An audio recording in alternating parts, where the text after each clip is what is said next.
Welcome back viewers. मैं एक बार फिर से आप सबको खुशामदीद कहता हूं प्रोग्राम बेदारी में। और ब्रेक पर जाने से पहले हम सिस्टर सादिया तारिक से गुफ्तगू कर रहे थे और हमने उनसे जाना कि किस तरह सेकुलर एजुकेशन और बिब्लिकल एजुकेशन में उन्होंने मेहनत की। सिस्टर जी, इसके दौरान जब आपके बच्चे भी पैदा हुए और फिर आपने बाइबल की तालीम भी ली, तो आपकी फैमिली, जो ससुराल फैमिली है, उनकी सपोर्ट आपको कैसे असर रही? उनकी मुझे 100% रही। मैंने आपसे पहले भी बताया कि उनके ताउन के बगैर मैं कुछ भी नहीं थी कर सकती। और मेरे हस्बैंड ने मेरे साथ बड़ा कोऑपरेट किया। उन्होंने घर को भी लुक आफ्टर किया, बच्चों की एजुकेशन में भी, मेरी एजुकेशन में भी बहुत सपोर्ट किया। और आज मैं उनकी शुक्रगुजार हूँ, अपने इन लॉज की भी, अपने हस्बैंड की भी, कि उन्होंने मुझे बहुत ज़्यादा जो है सपोर्ट किया है। जब आपने बिब्लिकल एजुकेशन ली तो कौन से टीचर थे जिनसे आप ज़्यादा इंस्पायर थी और कौन सी वो खुसूसियात थी जिसकी वजह से आप सोचती थी कि हाँ, मुझे भी ऐसा बनना चाहिए? सबसे पहले तो गुजरांवाला थियोलॉजिकल सेमिनरी की प्रिंसिपल हैं मैडम नुशीन खान साहिबा। तो मुझे ज़्यादा तो उनको देख के जो है मैं मोटिवेट होती थी कि वो एक औरत होकर इतना बड़ा अदारा संभाल रही हैं। उसके बाद वो हमें जो है क्रिश्चियन हिस्ट्री वो पढ़ाती थी, तो उन्होंने भी बड़ा रोल अदा किया। इसके साथ साथ मेरे बाकी तमाम टीचर्स ने बहुत ज़्यादा मेहनत की। लेकिन एज ए फ़ीमेल जो है मैं मैडम नुशीन खान साहिबा से जो है वो बहुत मुतासिर हूँ और उनके नक्शे कदम पर चल रही हूँ, उनकी सरबराही में। और जब भी मुझे किसी भी चीज़ की या कभी भी फील्ड में किसी चीज़ की मुश्किल पेश आती है तो मैं ज़रूर उनसे रब्ता करती हूँ, टेक्स्ट के तवासत से, अपने सरमन के तवासत से, अपनी बुक्स के तवासत से। और वो हमेशा मेरी बहुत अच्छी रहनुमाई करती हैं। सभी टीचर्स कभी भी, आपको पता है कि किसी भी बच्चे का, किसी भी स्टूडेंट का बुरा नहीं चाहते। ऐसे ही है। तो मैं तमाम अपने टीचर्स का जो है वो शुक्रिया अदा करती हूँ और सेमिनरी का शुक्रिया अदा करती हूँ कि जिसने मुझे इस काबिल बनाया, मुझे बोलने के काबिल बनाया कि मैं आज यहाँ बैठकर आपके साथ महवे गुफ्तगू। खुदा ने आपको 2 बेटियां भी अता की जी। एज ए मदर आपने उनकी तरबियत की, तो किस तरह से आपने कोशिश की कि कौन सी चीज़ें हैं एक माँ होते हुए जो मुझे अपनी बेटियों में उनकी तरबियत में शामिल करनी है, या किस तरह से आप माँओं की रहनुमाई और मदद करेंगी? सबसे पहले तो ये था कि जब मैंने आने का सोचा कि मैं इस खिदमत में आ रही हूँ, तो खिदमत का मैदान मुझे पता था कि ये आसान काम नहीं है। तो मैंने सबसे पहले अपनी बेटियों के लिए जो सबसे अच्छा इंतज़ाम किया वो मैंने अपनी मॉर्निंग रूटीन को चेंज किया। मैं 5 o'clock उठती थी और आज भी मेरी रूटीन है कि मैं 5 o'clock उठती हूँ। उसके बाद मैं थोड़ी सी मॉर्निंग वॉक करती हूँ। मॉर्निंग वॉक के बाद मैंने उनका ब्रेकफास्ट रेडी करना और उनको टाइम पे जो है वो स्कूल जो है भेजना। उसके बाद जब वो आती थी तो मैं क्या करती थी कि सेमिनरी की जब ब्रेक हुई होती थी तो मैं थोड़ा सा खाना जो है ना अपना बना जाती थी। फिर जब छुट्टी होनी 1:30 बजे तो उनके आने का टाइम भी हो रहा होता था, तो मैंने क्या करना कि उनके आने से पहले जो है ना रोटियां या चावल जो है वो बनाने शुरू कर देने। तो ये बड़ा एक मुश्किल टारगेट था। और उसके बाद मैंने अपनी जो असाइनमेंट्स थी, अपनी जो सरमन या प्रैक्टिस ऑफ प्रीचिंग होती थी और अपनी स्टडीज़ पर भी फोकस करना। उसके बाद मैं 4 से 6 बजे तक अपने बच्चों को फुल टाइम देती थी स्टडीज़ के लिए। तो मैंने उनको कभी भी ट्यूशन पे नहीं था भेजा, हमेशा मैं आज भी उनको खुद ही पढ़ाते हैं। तो अब तो वो खुदावंद के फजल से बड़ी बेटी ने मेरी ने A-O लेवल्स कर लिया है और छोटी जो है वो A लेवल्स में है, फाइनल ईयर में है। तो खुदावंद का जितना भी मैं शुक्र करूं कि ये सारी जितने भी उसने मेरे लिए काम किए ये उसके फजल से मुमकिन हुआ, ये मेरी कोशिश नहीं है। ये बहुत टफ़ रूटीन थी और इस टफ़ रूटीन में कभी कभी इंसान घबरा भी जाता है और वो समझता है कि ये बहुत मुश्किल है तो वो गिव अप कर देता है, छोड़ देता है। तो क्या ऐसे चैलेंजेस आपके लिए भी रहे? ज़रूर रहे। और मैंने अभी आपको बताया कि एक अभी ताकत थी जो मेरे साथ होती थी और मुझे कहती थी कि नहीं, ये मैं कर सकती हूँ। और आज भी मेरी ज़िंदगी में मैं खुदा के हजूर में ये गवाही देती हूँ कि जो है ना मेरे साथ खुदावंद की रूह मौजूद होती है। रूहुल कुद्स मेरे ऊपर ख़ास जो है अपना हावी रहता है, जिसके तवासत से मैं अपने तमाम कामों को जो है सर अंजाम देती हूँ। क्योंकि मैं गुजरांवाला में मुख्तलिफ़ चर्चेज़ में जाती हूँ, सेमिनार्स लेती हूँ, वुमेन फेलोशिप्स लेती हूँ, लाहौर में मैं काम करती हूँ। बल्कि जहाँ पे भी, जैसे आज आपने मुझे इनवाइट किया तो मैं बड़ी खुशी से यहाँ पर भी आई हूँ। तो मैंने खुदावंद को, ये खुदा से मेरा वादा है कि जब भी कोई भी मुझे अपनी किसी छोटी सी छोटी खिदमत के लिए भी बुलाएगा तो मैं उसी टाइम हाजिर होंगी। ये बहुत बड़ी बात है कि जब इंसान मुकम्मल तौर पर अपने आप को खुदा के हुज़ूर पेश करे। कई दफ़ा लोग सिर्फ बड़े बड़े ओहदे चाहते हैं या बड़ी बड़ी पोजीशंस चाहते हैं और खुदावंद के लिए कोई छोटा काम करना नहीं चाहते। तो खिदमत में रहते हुए खुदावंद के हुज़ूर फ़रोतनी से, आजिज़ी से चलना ये कितना ज़रूरी है? ये बहुत ज़रूरी है, लेकिन मैं हमेशा खुदावंद की एक आयत को अपने सामने रखती हूँ कि वो हमारी खताओं को घटा की मानित और हमारे गुनाहों को बादलों की मानिंद मिटा डालता है। आमीन। और मेरा कामिल ईमान है कि बहुत दफ़ा ज़िंदगी में चलते हुए हमसे बहुत सी गलतियाँ होती हैं, बड़ी ख़ताएँ होती हैं, बड़े गुनाह होते हैं, क्योंकि हमारे ये मादा में शामिल है कि हम इस तरह के गुनाह करते रहते हैं, क्योंकि हम उसी बीज से जो आदम का बीज सा था उसी से ताल्लुक़ रखते हैं। सो हम अपनी ज़िंदगी को गुनाह से अलग तो नहीं कर सकते, लेकिन इससे जितना भी बच सकते हैं वो हमें बचना चाहिए। और सो मैं यही करती हूँ कि जब भी कोई काम शुरू करना है, मैं फ़ोकस इस बात पर रखती हूँ कि वो बड़ा फ़ोकुल फ़ितरत काम करने वाली एक हस्ती वहाँ पर मौजूद है जो सब कुछ हमारे लिए करती है। हमारी ज़िंदगी में छोटे या बड़े अहम फ़ैसले हर रोज़ हमें करने पड़ते हैं और ऐसे में खुदावंद की रहनुमाई हमारे लिए बहुत ज़रूरी होती है। तो किस तरह से आप खुदावंद की रहनुमाई को अपने छोटे बड़े तमाम जो ख़ानदानी या तालीमी फ़ैसले हैं, तो खुदावंद की रहनुमाई को आप किस तरह से मांगती हैं और कैसे आप महसूस करती हैं? मैंने भी आपसे पहले भी ज़िक्र किया कि मैं बाइबल को हमेशा कोट करती हूँ। तो मुकाशफा उसका 3 बाब और उसकी 7वीं और 8वीं आयत में है कि वो कदूस और बरहक फरमाता है कि मेरा खोला हुआ कोई बंद नहीं कर सकता और मेरा बंद किया कोई खोल नहीं सकता। और वो ही फरमाता है कि मैं तुम्हारे सब कामों को जानता हूँ, मैंने तुम्हारे सामने एक दरवाज़ा खुला रखा है। थोड़ा सा ज़ोर और खुदा के कलाम पर अमल करना और मेरे नाम का इनकार ना करना। और ये दरवाज़ा हमारे लिए खुदावंद यीशु मसीह है। बहुत दफ़ा हमारे ऐसे दर हमें लगता है कि हमारे लिए बंद हो चुके हैं, बहुत सी मुश्किलात, परेशानियाँ, आजमाइशें, बहुत दफ़ा आपके सामने कुछ ऐसे फ़ैसले भी आ जाते हैं जिनका फ़ैसला आपसे हो नहीं पाता। तो याद रखिए कि वो गफूरुल रहीम खुदा है। मसीह यीशु हमारे लिए एक ऐसा दरवाज़ा है जो खुदा ने हमारे लिए खोल दिया है, कोई उसे बंद नहीं कर सकता। फ़कत हमारा ईमान होना चाहिए कि जब भी हम अपनी ज़िंदगी का कोई भी फ़ैसला लें तो उस दर को ज़रूर खटखटाएं, 1 दफ़ा, 2 दफ़ा, तीसरी दफ़ा, लेकिन उसकी तरफ से जो फ़ैसला आपके लिए किया जाता है वो ज़िंदगी का सबसे बेहतरीन फ़ैसला होता है।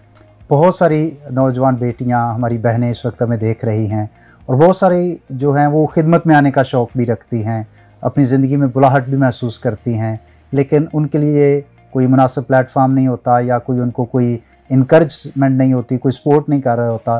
तो ऐसी बेटियों को, ऐसी बहनों को जो खिदमत में आना चाहती हैं, मुश्किलात हैं, क्या पैगाम देना चाहेंगी? काम कोई भी, आप जब इस दुनिया में आ जाते हैं तो कोई काम भी आसान नहीं रहता। ये आप समझ लें कि ये ज़िंदगी एक ऐसी ज़िंदगी होती है जहाँ पर खुदा आपको भेजता है तैयार करने के लिए, आपकी चीज़ों को देखने के लिए। खुदा ने हर इंसान को अक्ल दी है। अच्छे बुरे फ़ैसला जात इंसान अपने लिए खुद ही करता है।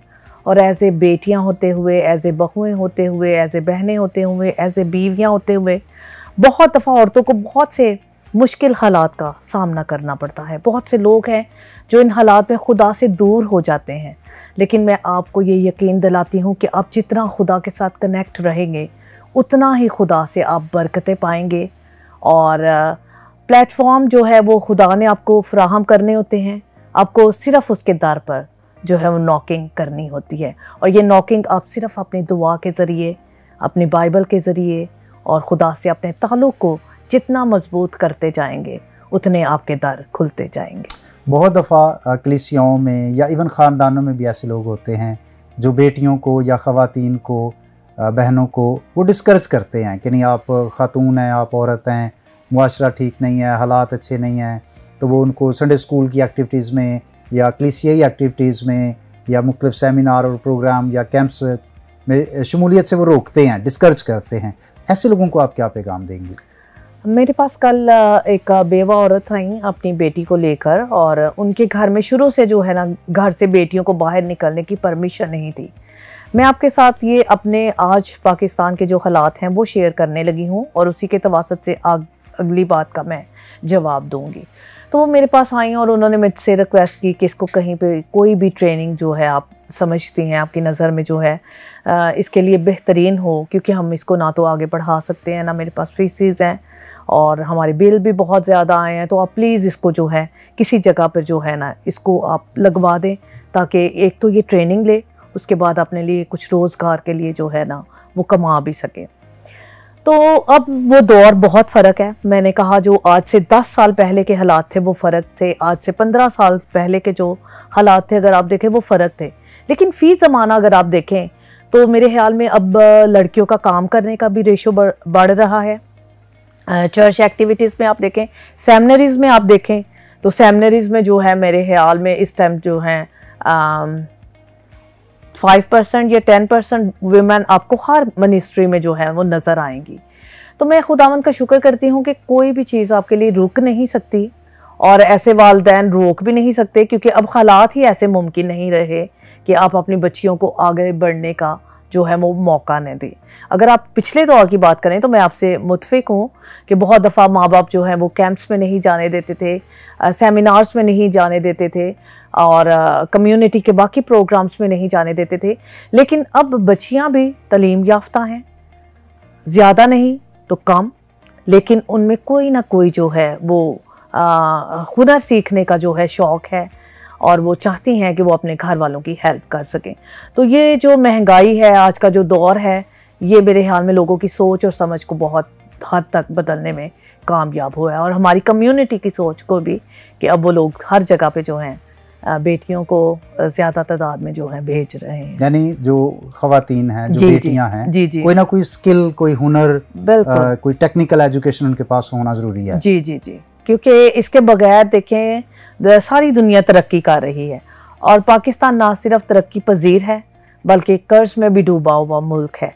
तो जब तक ये हमारी सोच ख़त्म नहीं होगी कि बेटियां या बेटे, तो हम आगे बढ़ नहीं सकते। वो चाहे हम अपनी मसीही ज़िंदगी को देखें, क्योंकि एक औरत ही है जो पूरे माशरे को बना सकती है, क्योंकि एक औरत पे पूरे घर जो है वो डिपेंड करता है। जो हस्बैंड होता है, बच्चे होते हैं, घर के बाकी अफराद होते हैं, तो वहाँ पर एक औरत का जो है बहुत रोल होता है। तो जब तक औरत को आप ये मौके मुयस्सर नहीं करेंगे कि वो अपनी ज़िंदगी में ऐसी चीज़ों को ढूंढे जो उसके लिए ना सिर्फ उसके लिए तरक्की का बायस हो बल्कि उसकी ख़ानदान की भी तरक्की का बायस हो। तो अगर आप खाने के तवासत से देखें, आजकल बहुत ज़्यादा शेफ़ के कोर्सेज़ हैं।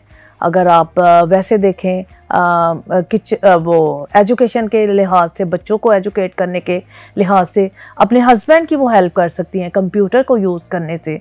तो बहुत ज़्यादा जो है औरतें, अब ये नहीं रहा कि वो सिर्फ घर के जो है बर्तन सफाई और इधर तक रह गई हैं, बल्कि वो बहुत ज़्यादा हेल्प जो है वो इस तवासत से भी अपने ख़ानदानों की कर रही हैं। तो औरतों के लिए मौके भी हैं, लेकिन अगर कुछ औरतें नहीं करना चाहती तो वो कभी उसको हासिल भी नहीं कर सकती। तो मौके आपको खुद ही ढूंढने होते हैं। मैं चाहता हूं कि प्रोग्राम के इख्तिताम पर हमारे देखने वालों को कोई ख़ास पैगाम जो आप देना चाहें। जी, मैं अपनी कम्युनिटी को मैसेज देना चाहूँगी, ख़ास तौर पर अपनी तमाम फ़ीमेल्स बहनों को और बेटियों को और बहुओं को ये मैसेज देना चाहूँगी कि खुदा ने हमें दहशत की रूह अता नहीं की, बल्कि उसने अपनी कुदरत और तरबियत और मोहब्बत की रूह अता की है। आज के हालात से आपको दहशत ज़दा नहीं होना किसी भी तरह से, और आपको मोहब्बत और तरबियत और खुदा की कुदरत पर ईमान रखना है, क्योंकि जब खुदा की कुदरत हमारे अंदर काम करती है तो हमारी तरबियत होती है, और जब हमारी तरबियत होती है तो हम में मोहब्बत मुमकिन होती है। और आप जानते हैं कि मसीह यीशु मोहब्बत का पेकर थे, जिन्होंने ना सिर्फ अपनी जान देकर हम सब के गुनाहों को मुआफ़ करवा लिया। तो जब तक हम इस मोहब्बत को आपस में नहीं बांटते, हम ज़िंदगी की कामयाबी की कुंजी को हासिल नहीं कर सकते। बहुत बहुत शुक्रिया, और मैं ईमान रखता हूँ कि सारी गुफ्तगू के वसीला से बहुत सारे लोग बरकत पा रहे हैं। Thank you. अजीज़ व्यूअर्स, जिस तरह से हमने बहन के साथ गुफ्तगू की और हमने देखा कि किस तरह से वो खुदावंद की खिदमत में दिन रात मसरूफ़ हैं, इसलिए अपनी बहनों को, बेटियों को, ख़वातीन को इनकर्ज करें कि वो भी आसमान की बादशाही की वुसअत में अपना अपना किरदार अदा करें। आइए हम दुआ करें। यीशु मसीह में हमारे प्यारे आसमानी बाप जो कदूस और वफ़ादार है, हम नहायत आजिज़ी और शुक्रगुजारी के साथ तेरी पाक हज़ूरी में झुकते हैं, क्योंकि हमारा ईमान है कि तू मौजूद है। और ए खुदा, मेरी दुआ है बहन के लिए, इनके घराने के लिए, इनको बरकत दे, इनकी फ़ैमिली को बरकत दे, और इनकी सारी खिदमत जो वो पाकिस्तान में मुख्तलिफ़ जगहों पर करती हैं, वो सारी खिदमत मौसर और फलदार हो। प्यारे आसमानी बाप, इस वक्त जितने भी अजीज़ भाई बहनें हमें देख रहे हैं, इन सब के लिए भी मैं बरकत मांगता हूँ, के लिए सलामती को चाहता हूँ, और दुआ है कि तेरा हाथ तेरे लोगों पर बड़ा रहे और सारी ज़रूरतों को पूरा करके अपनी तमजीद, तारीफ़ और ख़िदमत के लिए अपने लोगों को इस्तेमाल करता रहे। यीशु मसीह के नाम से आमीन। आमीन। इसके साथ ही अपने मेज़बान पास्टर बिशारत को इजाज़त दीजिएगा। नए मेहमान के साथ जल्द आपकी खिदमत में हाज़िर होंगे।